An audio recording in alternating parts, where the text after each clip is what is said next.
उत्तम व्यवहाराने जर धन कमवलं नाही तर त्याचे परिणाम भोगा.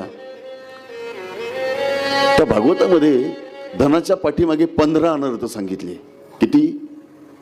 मुळात पंचदशीमध्ये कमवताना दुःख, सांभाळताना दुःख आणि गेल्यानंतर दुःख. आणि भागवतामध्ये मुळात धनाच्या पाठीमागेच 15 अनर्थ आहेत.